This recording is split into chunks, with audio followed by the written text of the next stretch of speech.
right, I've got 12:01. We've got a few people who are just joining us right now. So while those people are signing on, I think we will begin. We've got one of our regional councillors who is running just a little bit late. So Albert will be joining us soon. He's on the road, so hopefully that will be happening fast. I just wanted to welcome everyone. Thank you so much on behalf of the Grimsby, Lincoln, and West Lincoln Chambers of Commerce and our 4 regional councillors. Thank you very much for joining us today. My name is Anna Murray. I'm the Executive Director of the Lincoln Chamber of Commerce. Before we get started, I've got a couple of housekeeping things that I'd like to just touch base on.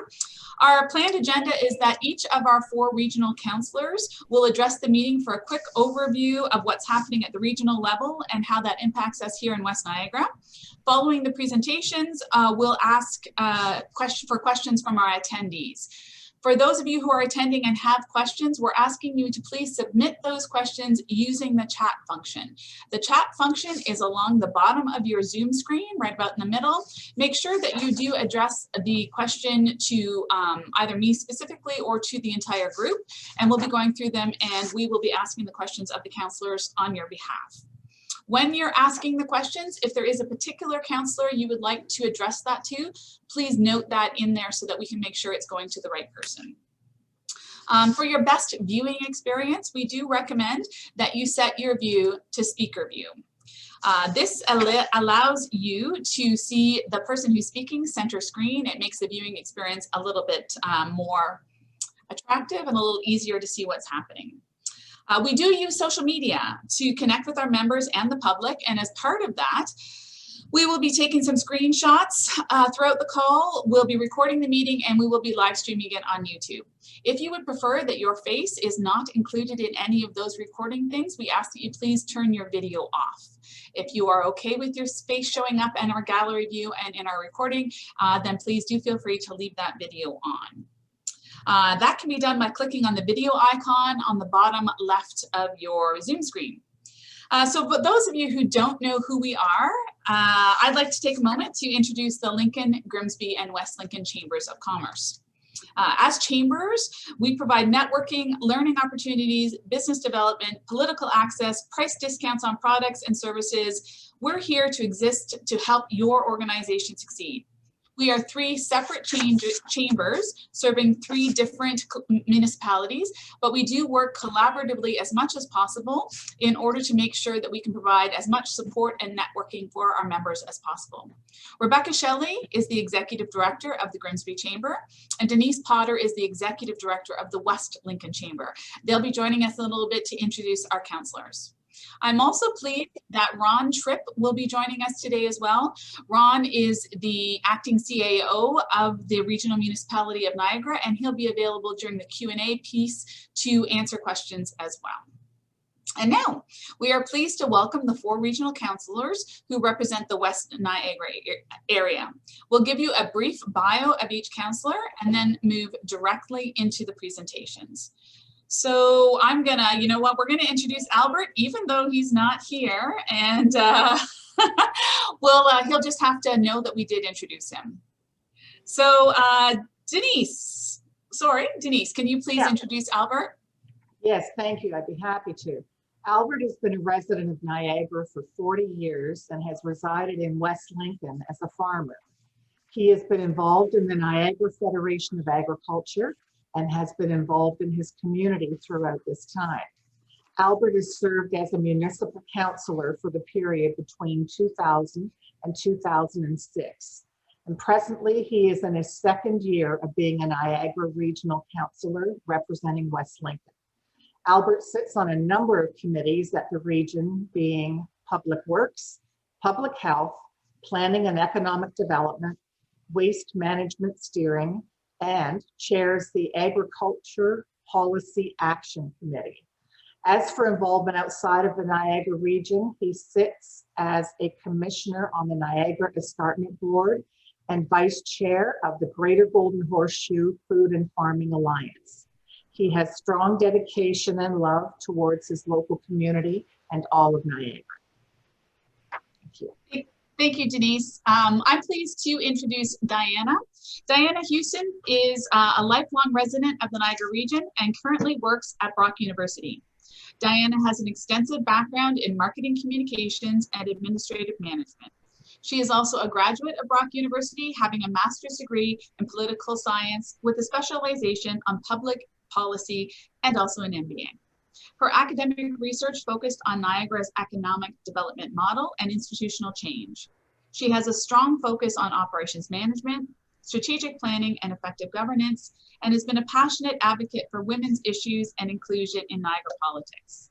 She is currently serving her first term on Regional Council, is chair of the Planning and Economic Development Committee, chair of the Women's Advisory Committee, and a board member on the Niagara Peninsula Conservation Authority. Diana will be discussing today the NPCA, official plan updates, economic development, and budget, including agencies, boards, and commissions. Next, I'm pleased to introduce Rob Foster. Rob was first elected to Lincoln Town Council in a by-election in January of 2001 and served continuously representing Ward 1 for 18 years. He was elected to Regional Council in 2018 and is serving his first term as Regional Councillor. Councillor Foster recently retired from an extensive career over 40 years in information technology as a senior IT manager in both the media industry and most recently in healthcare. He also does some of the consulting work with small businesses regarding social media and web platforms. His educational background includes a BA in political science from McMaster University, a master's degree in library and information sciences from the University of Western Ontario, and he is currently studying towards a master's degree in public administration from Western. Rob also achieved his project management professional designation. At Niagara Region, he chairs the Corporate Services Committee, plus he is the region's representative on SWIFT, the Internet for Rural Areas Initiative in Southwestern Ontario. Rob also represents Niagara on AMO, the Association of Municipalities of Ontario, which is an advocacy group for municipal matters with the province of Ontario. At AMO, he chairs the Digital Task Force. Rob also serves on the board of the Niagara Peninsula Conservation Authority. Rob will be discussing the AMO, transportation and safety, SWIFT and broadband, and South Niagara Falls wastewater treatment plant as part of the budget. Now I'd like to introduce Rebecca from the Grimsby Chamber of Commerce to introduce Wayne. Thank you, Anna. It is my distinct pleasure to introduce Wayne Furtick, who is the Town of Grimsby Regional Councillor. Councillor Furtick is serving his first term on Regional Council. He previously served as Town Council Alderman for the Town of Grimsby from January 1998 to December 2010, and on Niagara Region's Transport Strategy Steering Committee and Governance Committee for the Berkeley Report. Councillor Furtick has been a member of the Royal Canadian Legion for 43 years and the Lions Club for 34 years. He is presently a member of the Grimsby Rotary Club since 2012 and has received a certificate for Passion to Excel from the International President. He also received the Paul Harris Fellow Award in September 2011 and has been a board member for Community Living Grimsby Lincoln and West Lincoln for 3 years. Today, Councillor Furtick joins us to discuss Niagara Regional Transit, a GO update and the Livingston expansion, a COVID-19 update, and an update on the West Lincoln Memorial Hospital. Thank you very much, Rebecca. So let's get started. We were going to start with Councillor Witteveen, but I don't think he's joined us yet. So we're going to segue directly to Diana. Diana, the floor is yours. Thank you very much, Anna. I'm so happy to be here today along with my colleagues. So the first topic I just wanted to dive into was the Niagara Peninsula Conservation Authority, where I serve as a board member alongside Councillor Foster. For those of you who don't know, the Conservation Authority is a network of organizations that's unique to Ontario. They deliver services and programs that protect and manage the impacts on our water and other natural resources in partnership with various levels of government, landowner, and other organizations. It's one of 36 agencies across Ontario. Their mandate is to protect people and property from flooding and other natural hazards, and also to conserve our natural resources, but also to protect our water resources, our woodlands, our wetlands, and natural habitat. So a very, very important organization, especially facing the challenges of climate change. Locally, the NPCA had been in the news due to some government concerns over the last term of the previous council. Since that time, we've had a complete turnover of a new board, including a number of citizen members, and we've also had a significant changeover of our management team. So we've had a very positive turnaround for the organization and seen many positive results as a result of changes that we've made over the past couple of years.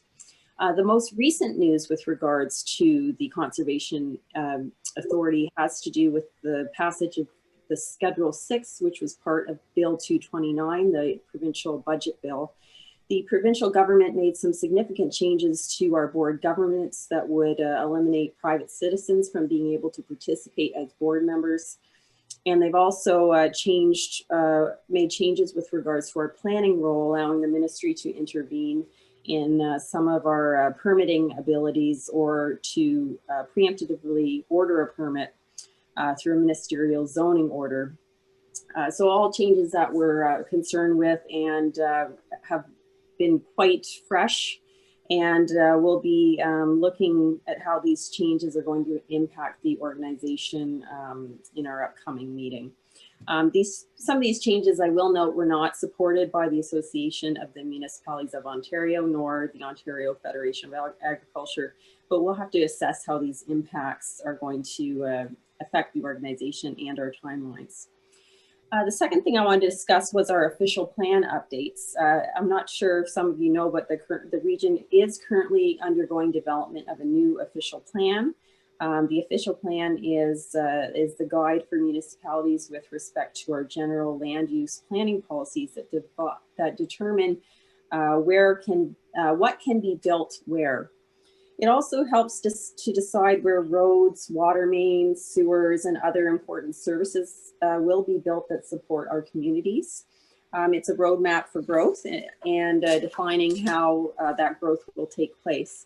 And it's a really important exercise at this time because the province has delivered growth estimates to Niagara that is estimating we could have over 650,000 people in Niagara by 2051. So it's essential that we adequately plan for where that growth takes place so that we can define what our community looks like over the next 30 years. The new official plan will include a component that speaks to natural heritage and water resource system, and that's mapping that takes place on a systems approach. These components in the official plan are still currently under development. We're hoping they can be completed within our term. And the region is undergoing some significant public consultation and engagement to make sure that your input can help inform that policy. And I would encourage you to keep an eye out for that. With regards to economic development, which is a shared responsibility between the region and our municipalities, the region has traditionally taken on roles and activities that support economic development, such as the employment inventory, that helps provide insight on our local business community as well as our workforce. More recently, we did endorse an initiative at council to support our Shop Local campaigns, which will connect the region with some of our local economic development officers or other organizations such as our Chamber of Commerce to help amplify the messages of their Shop Local campaign and encourage support for our local businesses at this difficult time. And we're expecting this support to continue into the new year. With regards to budgets, I'm speaking specifically to our agencies, commissions, and boards. So in addition to our rate, operating, and capital budget, the region also approves requests for budgets for the Niagara Peninsula Conservation Authority, Niagara Regional Housing, our court services, and also the Niagara Regional Police. We've recently reviewed budget requests that have come forward, and all of these agencies have been impacted by the pandemic in either an escalation of costs or an impact on their revenues. Most fell within the 2% guidance that we had asked to try and control costs that are passed on to taxpayers. There was an exception where the Niagara Regional Police Services request was for 4.3%. However, I will note that most of this increase was in response to budgetary pressures of upcoming labor negotiations with their unions, but also we had supported and asked for 40 new hires because there is a significant escalation in calls that they're seeing as a result of mental health pressures on our communities. So half of that ask for those new hires did fall into the previous budget of last year, but half of them are falling into this year as a way of spreading that cost out. And also just an update there is that they were successful in, they do partner with the Canadian Mental Health Association on a pilot that helps partner a rep with a police officer to respond to mental health calls.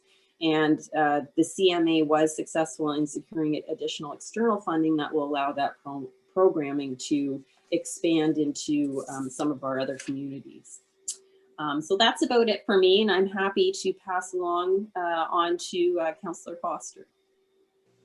Actually, thanks very much, but we're going to shift to Albert because Albert was originally scheduled to go first and he's joined us. So Albert, you've already been introduced. If you can speak to us on your topics, please. Okay, well, thank you, Anna, and welcome everybody for coming to see us this afternoon and get some updates and hopefully some interaction. So, yeah, my involvement here at the region with the Agriculture Policy Action Committee is primarily what we're working on is the distribution of raw water for irrigation. It was one of our last action items of our plan that was completed about 10 years ago, and we felt it would be a good fit with climate change. And obviously, in drier years, we want to add value to the agriculture land and those that are in the green belt. So we're about a year into this program, and we're getting some good traction. Bill Shank is our chair, and so we're looking at phasing raw water in stages, starting kind of St. Catharines, and are working our way towards Lincoln and making that available for the agriculture community. Great initiative, and I think it's got long-term vision for agriculture. As per the Niagara Escarpment, they were a bit off to a slow start, so I've been just about a year as a commissioner, dealing with some interesting applications that are obviously easy, ones that staff are generic, the staff do, and the ones that are a little more contentious, the commission deals with it. So I was kind of interested, and I represent the Niagara region on the commission. Obviously, you know that I lived here in Niagara for most of my life, and actually the first place I lived was on the escarpment, so I was quite familiar with the value the escarpment offers to Niagara, and also, you know, we want it to be a living environment, not a preserve. So a lot of issues are planning. They're people that are looking for some variances and some exceptions to the rule. So it's an interesting position to be in, but there's good representation from one end of the escarpment to the other. A good kind of I would say in the commission, good agriculture, common sense commissioner. So I'm glad to be part of that, and look forward to kind of continuing that work. And hopefully, you know, I'm there with a special interest from all our behalf, which is the north-south corridor, the potential extension of Bartlett. So that's kind of where, you know, I can keep an eye on it and be an advocate to make sure that that we're going through the right process to be successful in that application. So with waste management, well, my little history of waste management was that I was chair of the CLC at Niagara Road 12.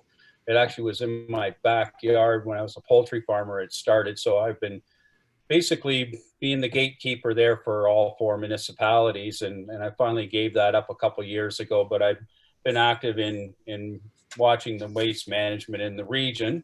So obviously everybody knows we had some issues the last couple of years with an extension of a past contract and basically I would say the contractor wanted out, and we wanted them to complete it. So we had some issues, but I'm happy to say that the region has split the contract up with 2 carriers, one being Miller, the other being Green for Life, and we pretty much have Green for Life here. And to me, the service has come back to where historically it's been. So happy with that. The every other week was an initiative and an opportunity to increase our diversion. I've sat around that waste management committee for 15 years trying to, find different ways to increase our diversion, try to, preserve, I guess, our landfill site for a longer term. And the every other week has proven that it does increase diversion, take more organics out of our garbage, and basically encourage people to recycle more. So it's just not, people say, well, the service is at the curb, but there's many landfill sites that the region is responsible for.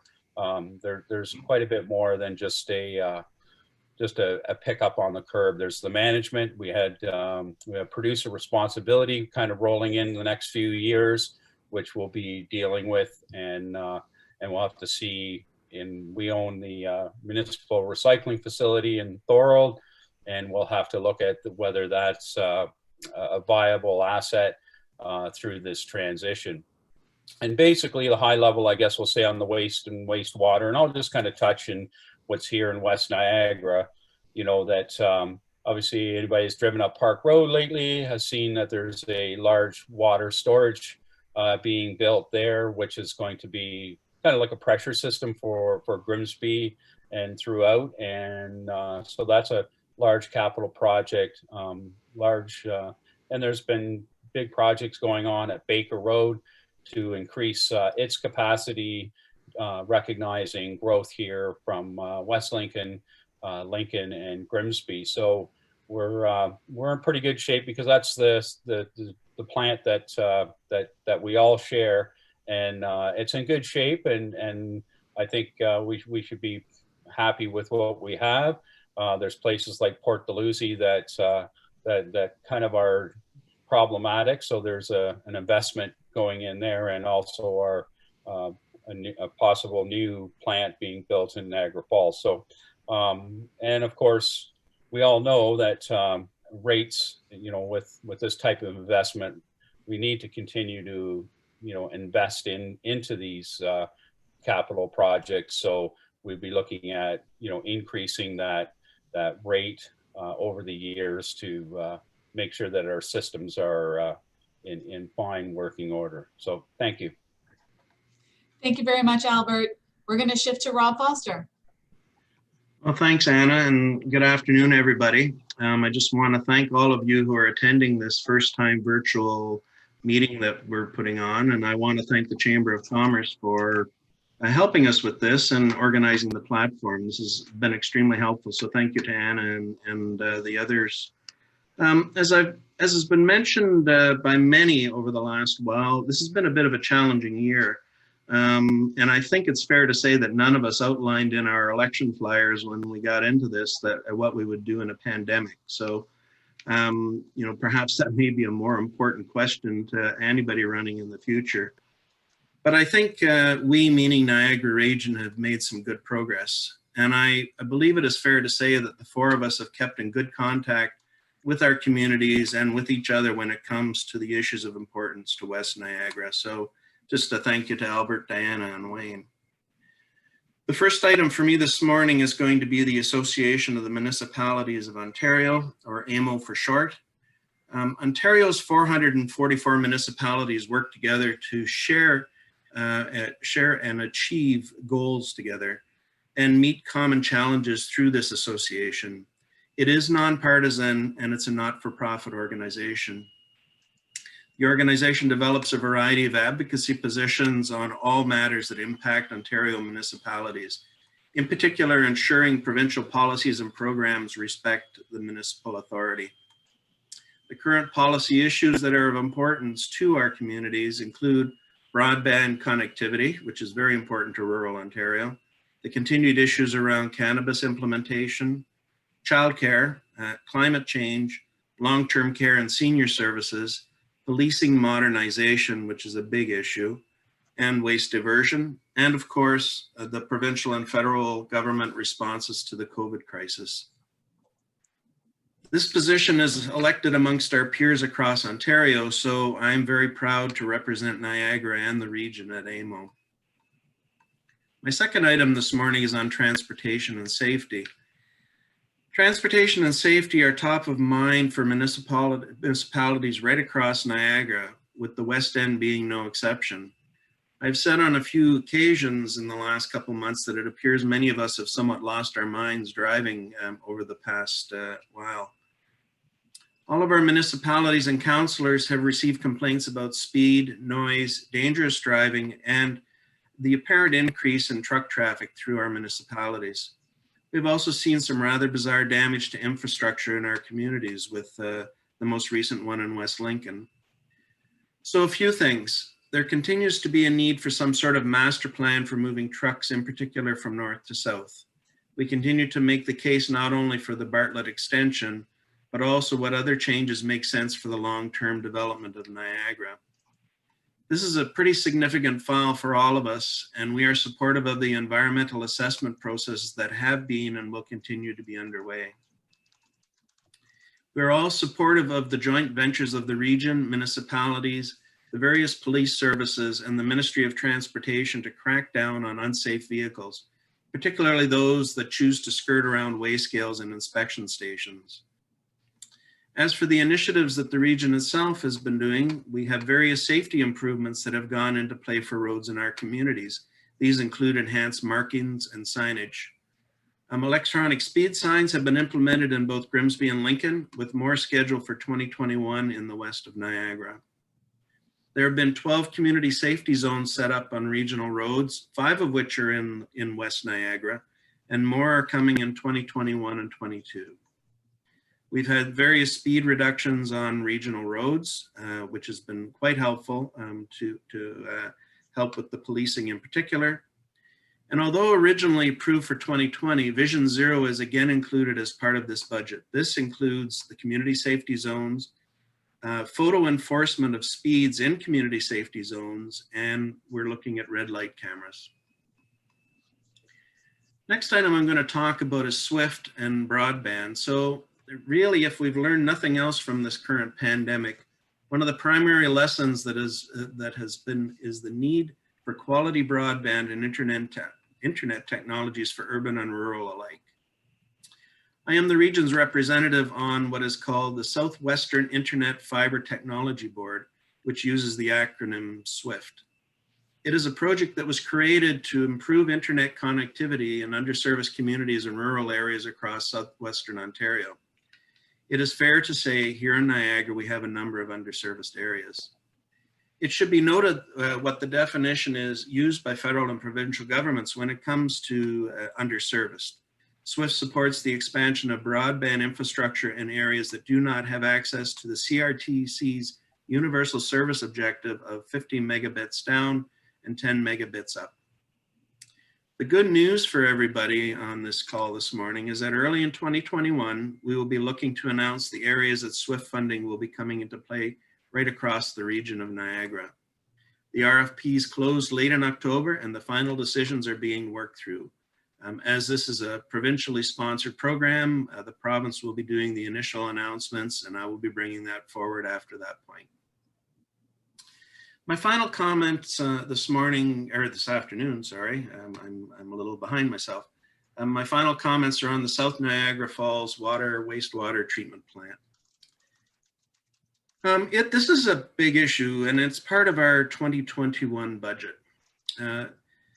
Discussing wastewater plants is not particularly sexy by any stretch of the imagination, but the price tag of this new infrastructure is significant and it's coming in at $320 million. This is an intergenerational project that will affect the development of the Glendale area of Niagara-on-the-Lake, new development in Niagara Falls, including the future South Niagara Hospital, Thorold, and St. Catharines. The new facility will also meet commitments by the region to ensure wastewater treatment infrastructure meets the changing climate needs and the economic needs of Niagara. The $320 million is a large amount. For 2021, we will be spending $33 million of that figure on a variety of initial planning and design requirements. Recent upgrades by the region to the Baker Road facility in Grimsby have ensured wastewater facilities can meet and exceed the needs of development in West Niagara. This year, we are also making enhancements to the water processing plant in Grimsby, and there have been other capacity changes that were mentioned by Albert in his earlier comments. And within our budget for 2021, there are many pumping station and pipe upgrades being done in cooperation with the local municipalities. These are all critically important for the continued development we are seeing and experience in all of our West End communities. And with that, I want to thank all of you for participating this afternoon, and I'll send it back to you, Anna. Thank you very much, Rob. Now I'd like to welcome Wayne Furtick. Wayne?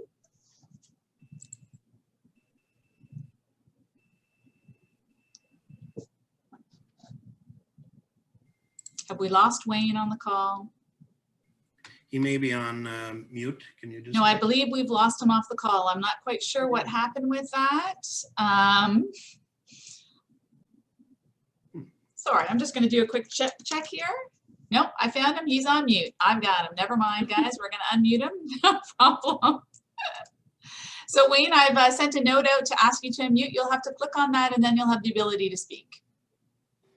Thank you, Anna, and thank you, Chamber, for bringing this forward and helping us out here.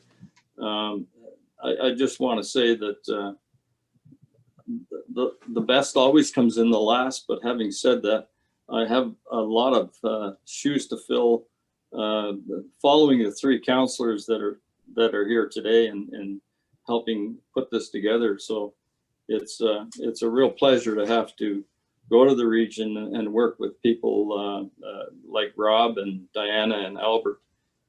We seem to be able to cover most of the bases anyway. I'm going to start off a little bit by the Niagara Regional Transit. Rob has covered most of the stuff in reference to the zones and whatnot, but having said that, I think it's important to know that it looks like within the next 3 or 4 years, we may have an amalgamated transit system that's going to be for the entire Niagara region. This is a good thing. There's no question about it. Once we work out, I think, the formula on how much each municipality is going to pay, I believe that this will be top notch. And certainly thanks to Matt Robinson, who's snowballed this thing all the way through, and he's done a fabulous job on it. I go back to the days when I was first on council back in the 97, 98, when we looked at the NST, which is Niagara Specialized Transit. We started that back in those days because we knew that there was a calling to help people to get to places. Niagara didn't have anything such as any sort of transportation that supported anybody. You got to have transportation in order to have prosperity. So I firmly believe that the better the transportation system that we have, the more prosperity and have it a lot easier for people to get around, and particularly in the West End. So, and the VIA system that was instituted here not a year ago has just gone overboard. It's been outstanding, the number of people that are using the system. 3,000 or 4,000 already just for the town of Grimsby. It's phenomenal, and that's good because it shows that there's a need for us to support transportation as well. My next topic is basically the GO update and Livingston expansion. As far as I know, it's still on time. It could be beginning obviously next year. The Livingston extension has been changed where the road that is off of Livingston Avenue will make a direct north road to go to the GO parking station and parking lot. There is no indication that there will be a road built from the end of Livingston to Oaks Road. Yes, it's still there. It's been there since 1972 or 1973. But the point of it is that all we need to do is to get into provide the traffic to go to the GO station and the GO parking lot, which is just south of the railway tracks. So my little bit of COVID update. Niagara had 65 cases this Saturday and 71 on Sunday, which resulted in an increase of about 136 cases just over the weekend. We'll be monitoring the provincial updates, and on Friday, should the province decide to move us into the red category, this is not good because we're not maintaining to keep our masks on, to stay our distance, washing our hands. The red zone brings with it a lot more restrictions. However, those restrictions are determined by the province. The region does not determine the restrictions. The regional government, when they have come through with any of these authorities to do it, they have followed the provincial government. Mr. Hirji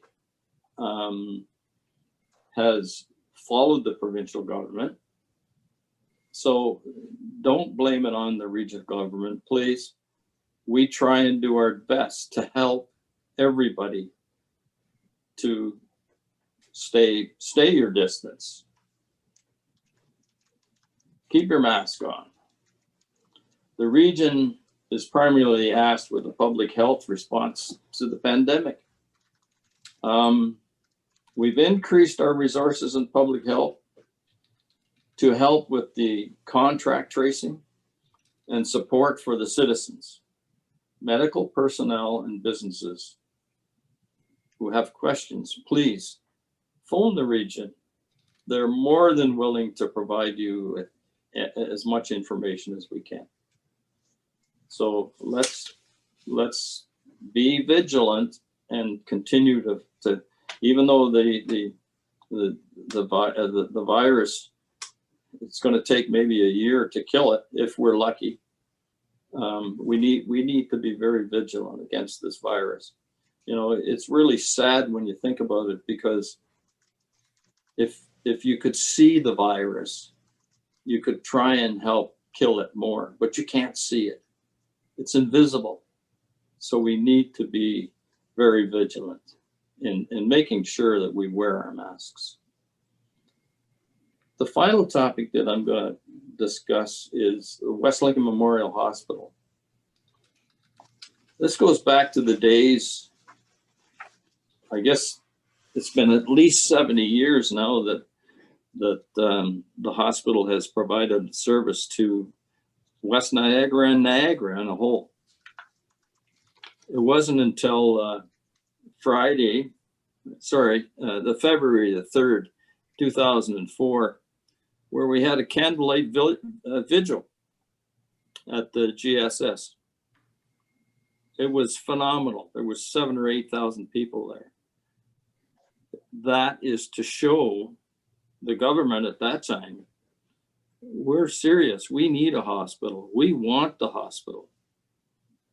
In December of 2019, we finally hit stage 1. and the government passed to continue with the rebuilding of the hospital.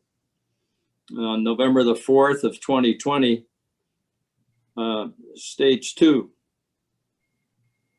came about for the hospital, and we're very close to stage 3. Twice, the provincial government in their budgets have said that we are going to continue with the rebuild of West Lincoln Memorial Hospital.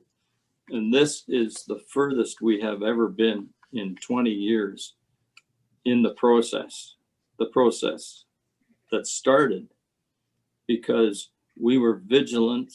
We pushed for our hospital. We need our hospital. The provincial government has announced a few things for long-term care facilities. And when I add up the total, we're up to about $50 million. Understand that all of these long-term care facilities, they do need help. They do need extra beds. They do need to be replenished and refinished. The province has given us 50 million. I just kindly ask that please support our latest submission to Regional Council to provide $14 million for the West Lincoln Memorial Hospital. It is extremely important that we get this money. I know that we have a total of about $60 million in order to raise, but I'm very confident that West Niagara will raise that kind of money. So please, I'm hoping, and I know that I have the consent of the other West Niagara councillors that they will support the new hospital. Anyway, we're here to keep pushing, and we want you to help us push as well from the public. So thank you again for giving us the opportunity, and we hope that we can answer some of your questions and concerns. Thank you, Anna.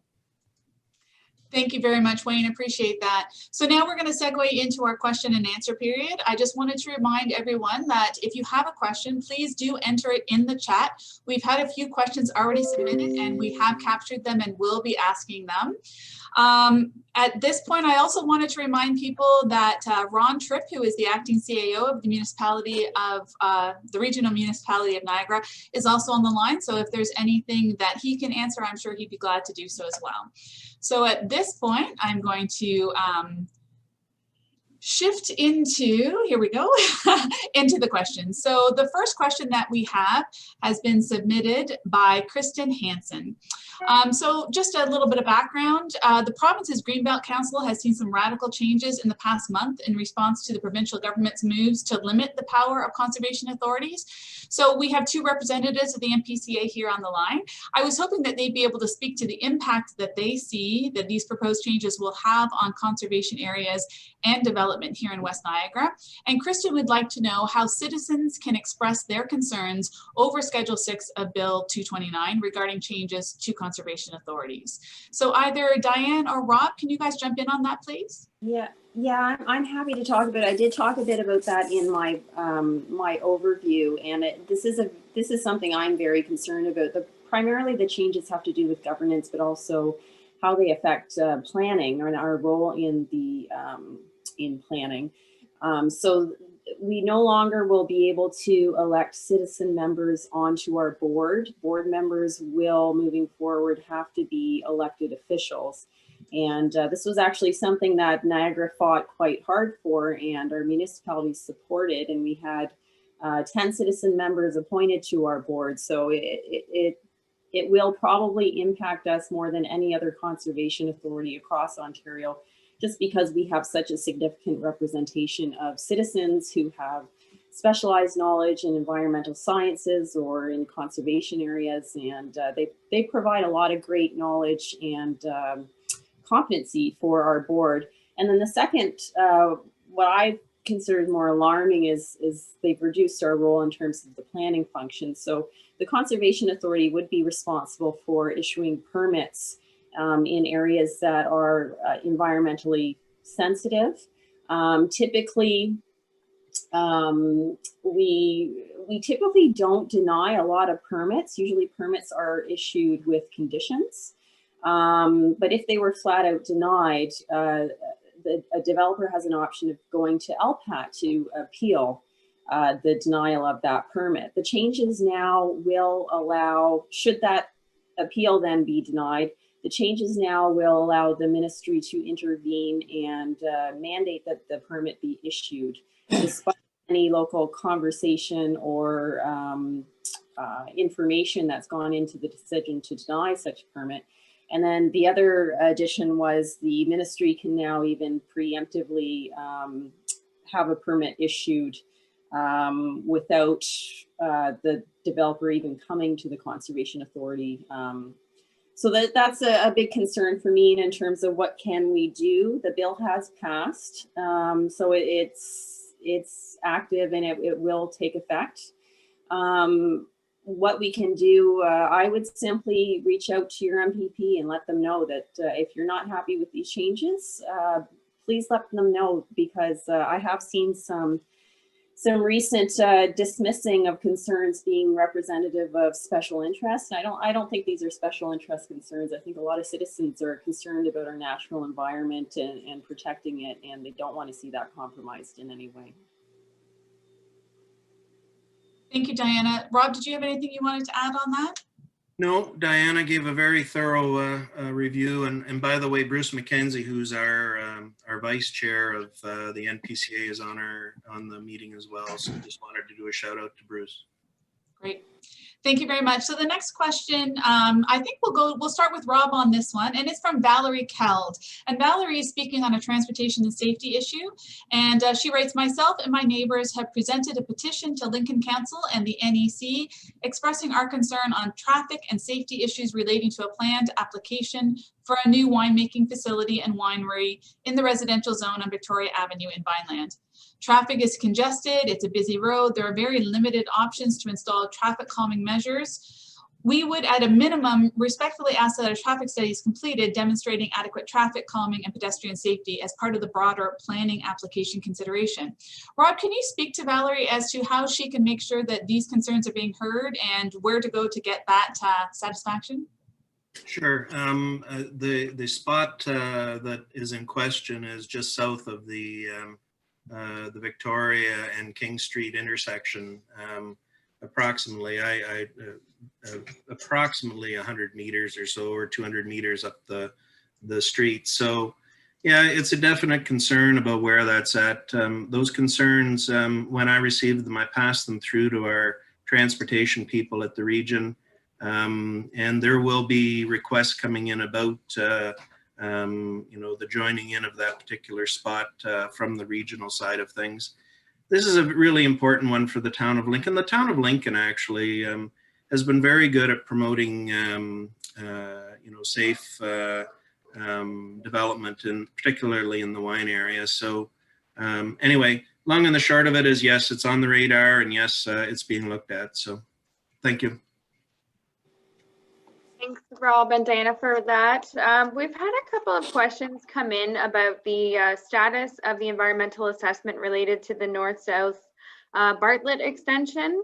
And I'm wondering if any of the councillors can give us an update on the status of the assessment and potentially timelines attached to the potential extension. I don't know, Rob, if that falls under your purview with transportation. Well, what I would suggest, and we do have Ron Tripp on the meeting this morning. I'm wondering, Anna, if you could unmute Ron, because I know this is an important issue that's in his bailiwick. So, Ron, can you give some comments on the EA around the north-south truck route?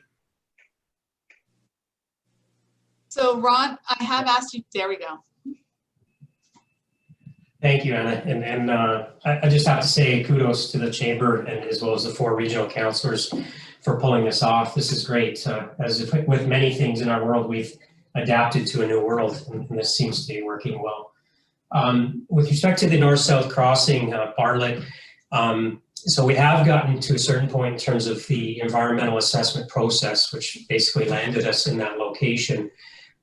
Over the past year, not the COVID year, the one previous, there was some fairly extensive discussions between our Public Works Transportation folks, the Ministry of Transportation, as well as, and most importantly, the Ministry of the Environment. And it has been decided, there was a recent, I think a couple of months ago, a report, just an update to committee, Public Works Committee.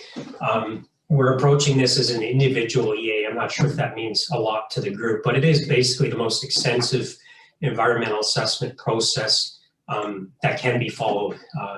Things like landfills follow this process.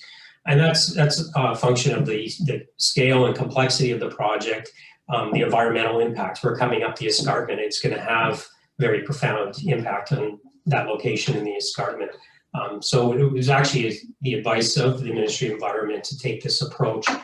So that is in the works. It's commencing. It is going to take a few years to get through this, just as I said, because of the complexity and the sensitivity of this particular project.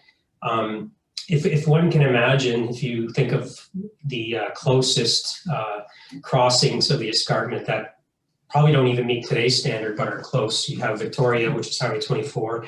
You have Centennial Parkway in Hamilton. Of course, you have the 2 mountains, which are clearly not sufficient for commercial traffic. To get a crossing up the escarpment that's appropriate for this commercial and truck traffic, we're going to be cutting into the escarpment a fair bit. I think the estimate in the initial EA was to the tune of about 30 feet deep at the top, at the brow of the escarpment. So it'll be a gradual climb all the way up. But that equates to that kind of a cut when you get to the top. So it's a pretty extensive, it will be complex. It actually might, when it's all said and done, be more expensive than the Niagara Falls treatment plant project, which is currently slated to be the most expensive capital project the region has undertaken. This escarpment crossing could potentially even surpass that. Just that's the scale of it. So I hope that helps. It's a number of years in the making. I wouldn't say that we've been dragging our feet or slow in the process. It's just a reflection of the complexity of the process. So I hope that helps address the question. Excellent. Thank you, Ron. That certainly answers some questions around the extension. I hope everybody is able to keep up on the updates with the north-south Bartlett. I wanted to read a comment that came through from a Grimsby resident, Sean Reed, related to the Niagara Region Transit. And his comment is is a very positive one, so thank you for that, Sean. Congratulations to the region on the adoption and success to date of the Via Mobility Transit solution. It doesn't address every issue, but it is clearly an innovative and cost-effective solution for the transit challenges of our region today and into the future. And I'd like to invite any of the councillors or Ron to put forth any further comments they might have on the Niagara Region Transit, maybe where it's headed over the next year or so, just to give folks an idea of the status. I guess I'll start, and the thing is that we've recently received some stats back through our Public Works Committee on the Niagara Regional Transit, and I'll tell you the numbers have been quite incredible. It showed very clearly that there was a huge pent-up demand for some type of a transit system in Grimsby. The numbers are dramatically more out of the town of Grimsby area than they are in the other municipalities.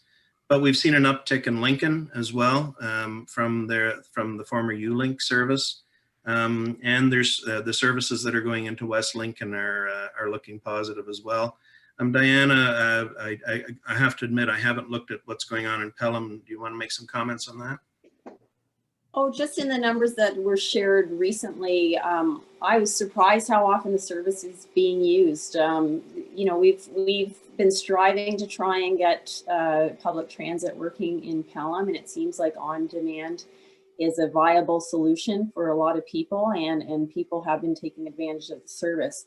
So I think it's a very innovative solution to a complex transportation connectivity issue, and I hope that it continues and can be enhanced in the future. Thank you very much. The next question, I'm going to direct this at Wayne because Wayne was discussing the West Lincoln Memorial Hospital funding. So Wayne, the question is coming from Tony Juice. He's asking a little bit more clarification on the region and so his question is, will the region give West Lincoln Memorial Hospital the $14 million for our hospital so that we can build it? And what are you doing to ensure we get our share of the money for this project? Wayne? Thank you.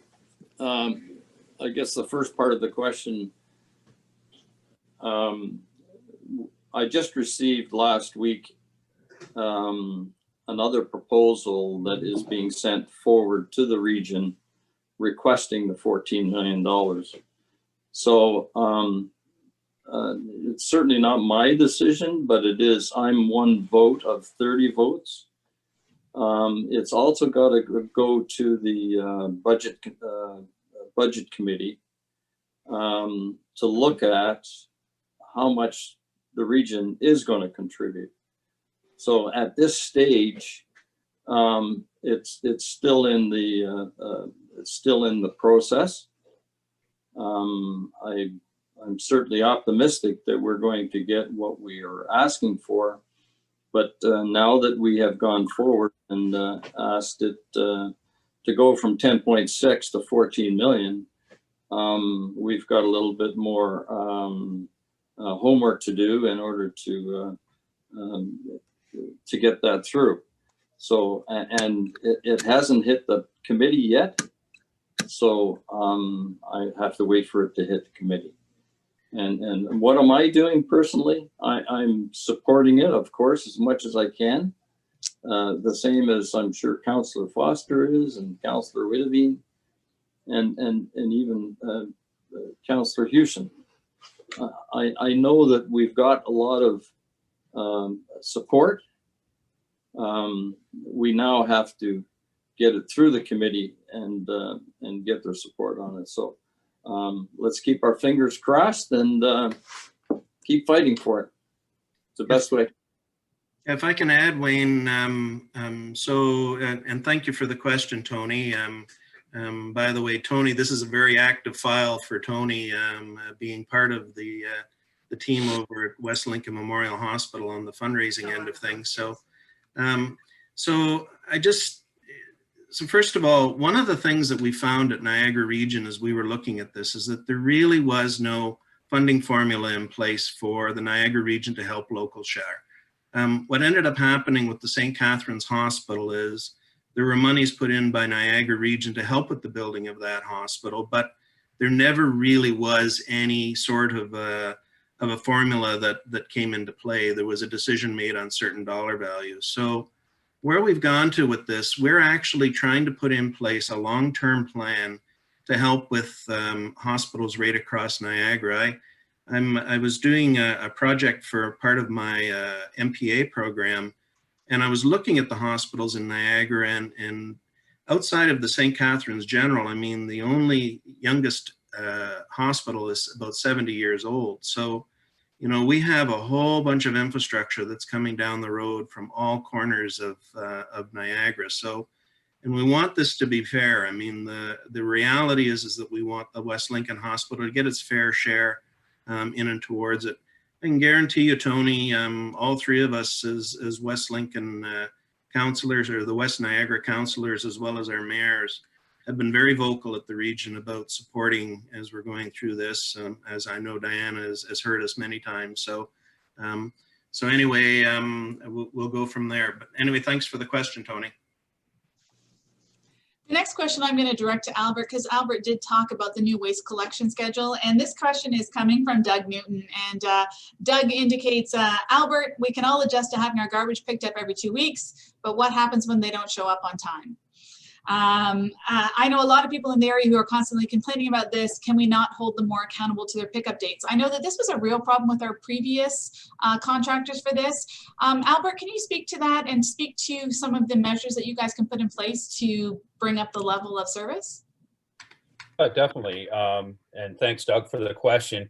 Obviously, in the initiation of the new contract, which started probably 2 months ago, there's a few hiccups. We did get an update, and to the best of my understanding, everybody has they've been able to complete their collection on time every day.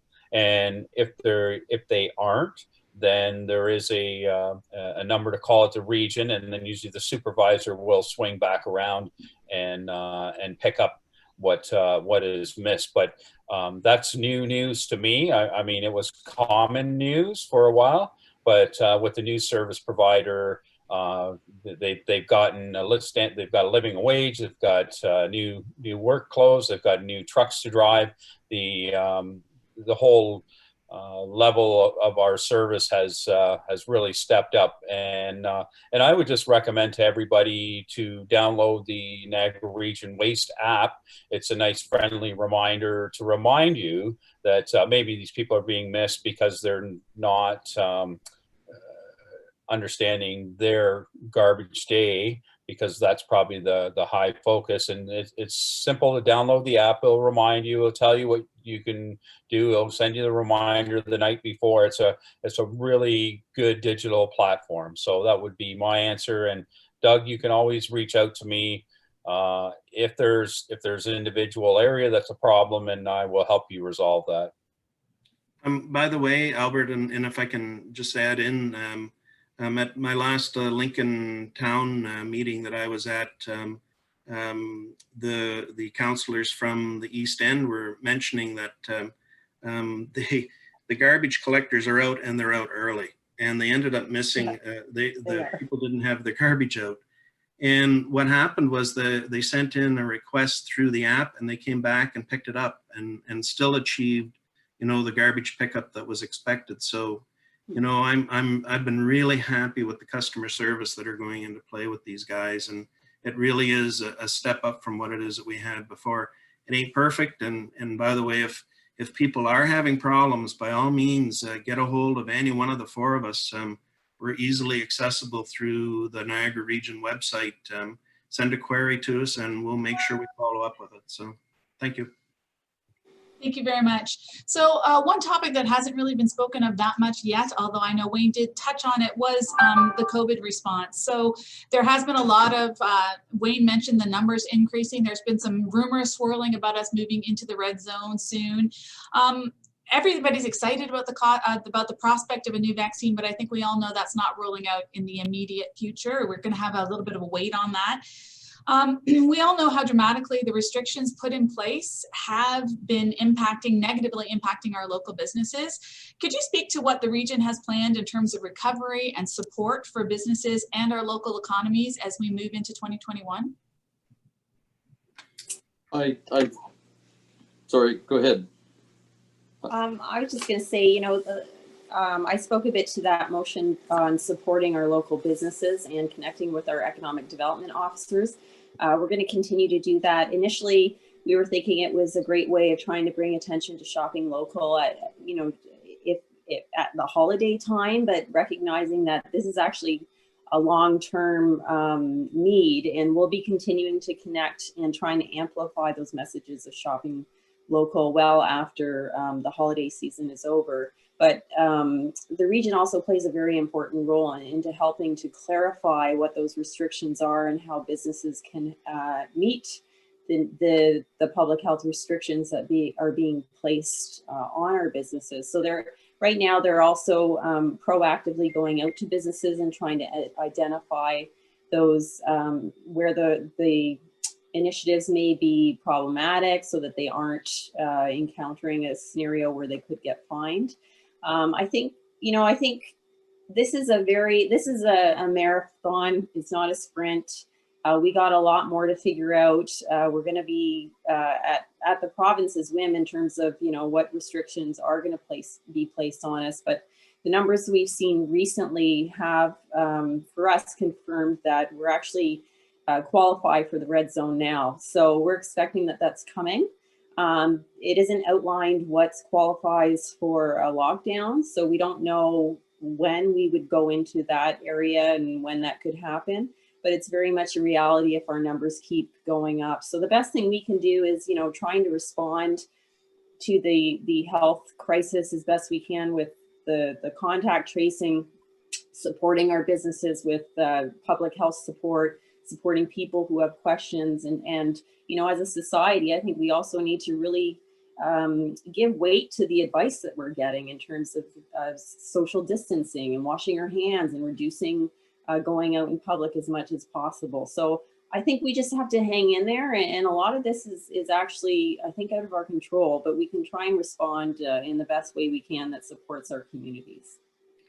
Anna, I saw a question on the chat from William Riley on communication and stuff like that. And I can tell you at our last public health meeting, as well as at the council level, we've been very concerned about the information that has been available to us. And I don't know what level of fault can come into play with that, but the region does issue a fair bit of information out into the community. It's through a variety of differing ways. We do have Ron on the line. Ron, I know he's been in depth with all of this stuff in the last while, but what we are now doing as regional councillors is we have a special meeting set up now with our acting medical officer of health to have him come through and explain to us exactly what's going on within Niagara region and the numbers that it is that he is looking at. Again, when it's all said and done, it's the province that actually makes the decision on the color code and the restrictions and stuff like that. For the most part, there is a bit of leeway with the acting medical officer of health. So maybe if it's okay with everyone, Ron, can you just talk about some of the communication methods that we're in place with? Give me one moment to unmute Ron. I will say those workshops where we get an in-depth response from Dr. Hergy are now public and shared online, and I'm even sharing them on my social media. They're an hour long. I highly recommend watching them. They're very in-depth in terms of what's going on and how it's impacting Niagara. And if I can just add that our mayor submits an information every week and gives updates about the COVID as well. So he's been very good in providing that information almost every week. So we're also getting it there that way as well. But the big problem though right now is the ones that are shut down and the ones that aren't shut down, like Niagara and like certain areas, I think Burlington as an example. People are coming from the GTA and coming from Peel and York who are shut down, and they're coming into our area. And well, obviously our numbers are going up. I'm not saying that's the entire reason, but that could be a reason why they're going the way they are. How do you control that? I don't know.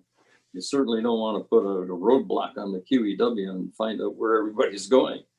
But in all sincerity, we have to be, again, like you say, Diana, we have to be more vigilant. You got to wear that face mask. You know, you got to keep those distances. And I think that Dr. Hergy has told us that time and time and time again. So stay home.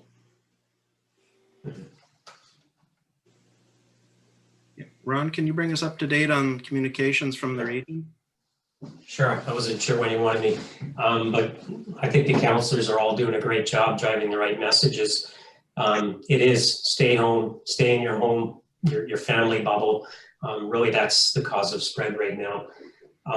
But communication, Diana mentioned the once every 2 weeks updates that Dr. Hergy is doing. I encourage everybody to participate and observe those. They're meant to be every second Friday, but because of Christmas, the one next week is on Wednesday.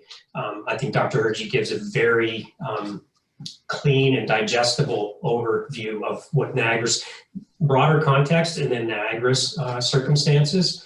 And I just based on the responses from councils, it's well received and appreciated. So I encourage everybody to view that. As Diana said, they're now accessible through Stream.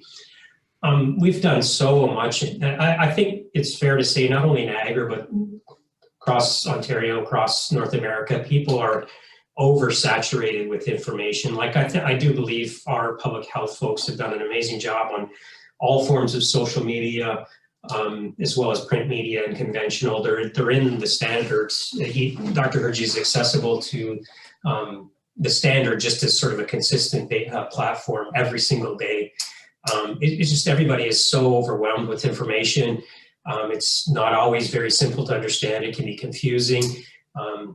Almost everybody in our area anyway is influenced by stuff you see from south of the border. So it has been a challenge, but it's not an excuse. I would encourage this new process we have with the every second week with Dr. Hergy is a pretty good one-stop shop for the information that you need moving forward. So thank you. Anna, can I just say one more thing, please? I believe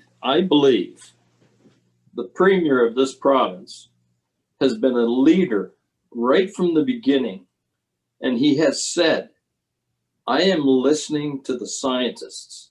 I am listening to the health people to make those decisions for us. And he has followed through with it. Thank goodness that we're Canadians and not living across the border, because I think the province has done a great job in bringing us where we are today. But I can see that it's going to start to come in, and you can see that the Premier is getting a little worried because he may be talking about lockdowns or whatever. But I think I just want to give him compliments that in fact, I think he's done a great job. Thank you. Maybe we'll get some more money. I just wanted to make a note. Dean Allison did ask a question about the link to Dr. Haraj's updates, and we will be putting the link in that. Rob is on the case. I'm going to move on to a new topic. We've had a question come in from Doug Newton.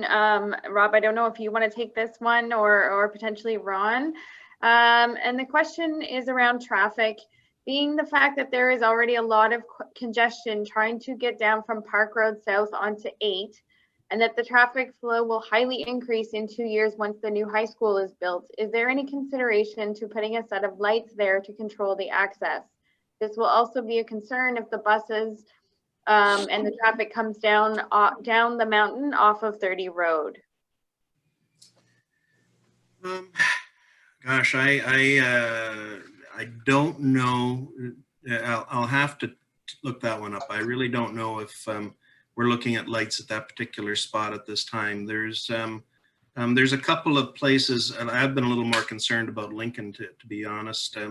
There's some road issues that are coming over into downtown Beamsville and stuff, that there's some intersections that have become quite busy and are likely going to increase because of some of that additional traffic. So I don't have an answer for you at this point. I don't think any of us do. What I can do though is try and provide, we can go back to staff and see what the thinking process is. Wayne, do you got anything on that? Thanks, Councillor Rob.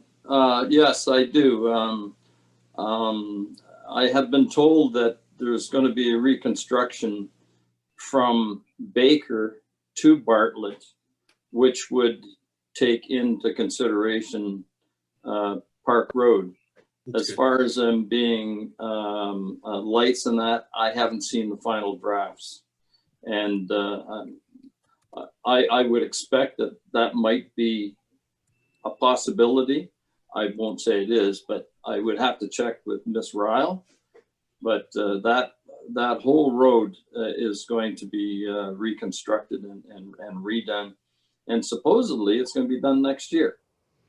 So I don't think you'll see anything major happening to Park until such time as the environmental assessment deals with Bartlett Avenue, because they're going to interconnect as you go to the top of the hill. So, thank you.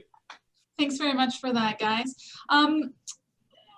We do have a question from Bill Heska regarding cannabis. And I know cannabis has kind of been put on the back burner when we've had so much discussion about COVID and the economic impacts of that and the restrictions and things. Are there any updates in terms of zoning or legal costs or any of those things regarding cannabis from the region that you could share? I'm happy.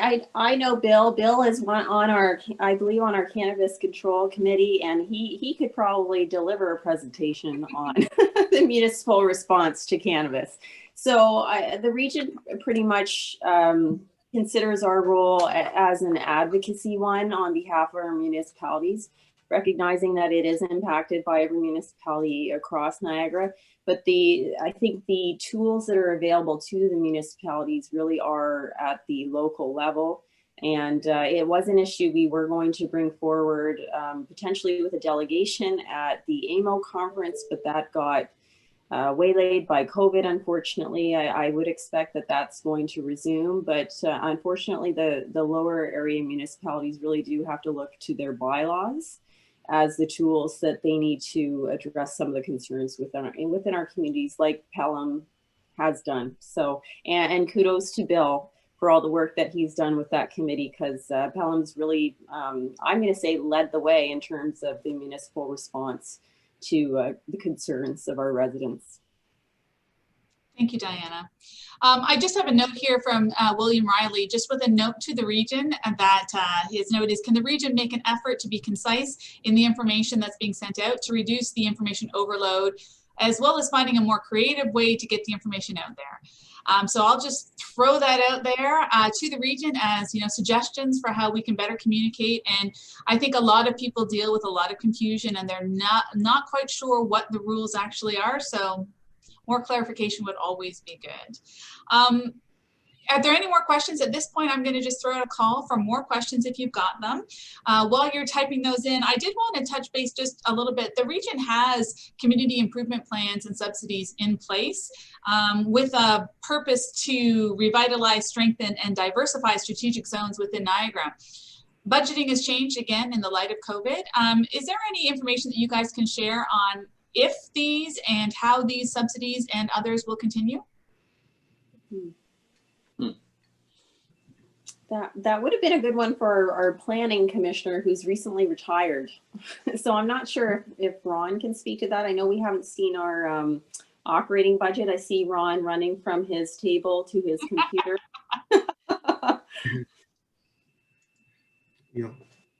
You'll have to, oh, there we go, good. Thank you, Diana. Yeah, I'm multitasking here. I'm signing some thank you cards.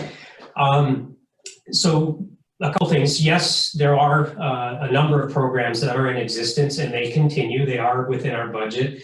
The region over the past year, and because of COVID, it's dragged a bit, is in what we call a incentive review. It's a fulsome review of the whole suite of incentive programs because they are quite varied and quite diverse. We'll be coming back to council. We're doing that review in consultation with the 12 local municipalities. But we hope to be coming back to regional council, I'd say mid-2021, with an overview and analysis and recommendations on how we move forward.